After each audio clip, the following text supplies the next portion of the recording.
3,76,000 हिंदुओं ने अपने प्राणों का बलिदान दिया राम जी को मंदिर को प्राप्त करने के लिए। 1528 से पूर्व अयोध्या के अंदर भव्य प्रभु श्री राम जी का मंदिर था और उन्हें तोड़ा गया। क्यों तोड़ा गया मैं थोड़ा संक्षिप्त में बताऊंगा ताकि जानकारी आ जाएगी। पूरी हिंदुस्तान, जो आज का हिंदुस्तान नहीं, अफगानिस्तान, बांग्लादेश, पाकिस्तान, म्यांमार, बर्मा, भूटान, नेपाल तक भारत एक भारतवर्ष माना जाता था और उस भारतवर्ष के अंदर कई आक्रमणकारी आते थे और भारत को गुलाम बनाने का प्रयास करते थे, पर वो सफल नहीं होते थे। और उस सफल नहीं होने का मुख्य कारण था कि अयोध्या के अंदर प्रभु श्री राम जी का मंदिर सभी हिंदुओं के आस्था का केंद्र था। आस्था के केंद्र के साथ साथ हिंदू एकता का केंद्र बिंदु था। उस अयोध्या में जाकर हिंदू एक रहता था और किसी भी आक्रमणकारी को परास्त हिंदू करता था। जब भारत के अंदर लुटेरा बाबर आया, बाबर ने अयोध्या के ऊपर कई बार हमला किया और मंदिर को तोड़ने का प्रयास किया, पर हमारे हिंदुओं ने, हिंदू योद्धाओं ने उनका आक्रमण को बार बार परास्त किया गया और उस हिंदुओं ने अपना बलिदान देते रहे। उसके उपरांत भी मंदिर को नहीं तोड़ पाए बाबर। फिर बाबर का सेनापति था मीर बाकी, 1528 के अंदर उसने तोप और घोड़ों से प्रयास किया मंदिर को तोड़ने के लिए और उस तोप और घोड़ों का सामना करने के लिए हिंदुस्तान के वापसी विराजमान है ऐसे साधु संतों ने अपना सीना आगे कर दिया था, तो भी मंदिर नहीं तोड़ पाए थे।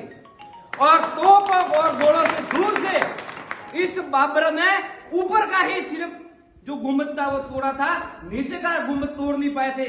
और वो आप जानकर 1990 तक नीचे का हिस्सा था पूर्ण राम मंदिर था। ऊपर का गुंबद जिसको बाबर ने के मीर बाकी ने तोड़ के और जो गुंबद बनाया था उनको हिंदू विरोधी सेकुलर उनको बाबरी मस्जिद कहते थे, पर विश्व हिंदू परिषद कभी भी उन्होंने उनको बाबरी मस्जिद नहीं कहा, उनको बाबरी ढांचा कहा था। और उनको तोड़ने के लिए एक आंदोलन चला जिन्हें आप सब जानते होंगे, गांव गांव में ईंटें भी आई थी पूजने के लिए, सब आपको पता होगा। उनको तोड़ने की एक योजना बनी विश्व हिंदू परिषद के द्वारा और वो जो ढांचा था जो 1528 से लगाकर 1990 तक जो हिंदुओं के जो हिंदू जागृत हिंदू था वो देखता था कि उनकी खून खुलता था कि ये कलंक हिंदुओं के ऊपर है, वो हिंदुओं के कलंक था, वो 1952 के अंदर तोड़ दिया गया। उसके उपरांत भारत आजाद हुआ। भारत आजाद होने के बाद में हिंदुओं की आशा जगी कि हमारा आराध्य का राम हमें प्राप्त होगा, पर इस देश के अंदर कुछ ऐसी सरकारें थी जो हिंदू विरोधी सरकारें थी, वो उस मामले को कोर्ट में अटकाए रखा। पर आप सब हिंदुओं की ताकत थी, 2014 के बाद में आप सब हिंदुओं की एकीकरण हुआ, हिंदुओं ने एकता दिखाई और केंद्र के अंदर आप हिंदुओं के हित की सरकार बनाने का नतीजा हुआ कि हम उस मामले को अदालत से जीतकर आज हमारे भव्य कार्यक्रम अपन देख रहे हैं। ये निमंत्रण मैं विश्व हिंदू परिषद का जिलाध्यक्ष होने के नाते आपसे निमंत्रण देता हूं कि आप सब जो योजनाबद्ध तरीके से काम हो रहा है अपने अपने गांव में एक तरफ जाएंगे और उनका पूजन करना है और 1 तारीख से लगाकर 7 तारीख तक प्रत्येक हिंदू के घर पर ये पूजित अक्षत पहुंचना चाहिए। ये सब आप सबकी जवाबदारी है। उसके उपरांत जब अयोध्या के अंदर भगवान राम की प्रतिष्ठा होगी तब प्रत्येक घर के अंदर कम से कम 5 दीपक जलाए जाए और पूरे हिंदुस्तान के अंदर एक पुनः एक पैसी बड़ी दिवाली हो, ऐसा माहौल बनाना है।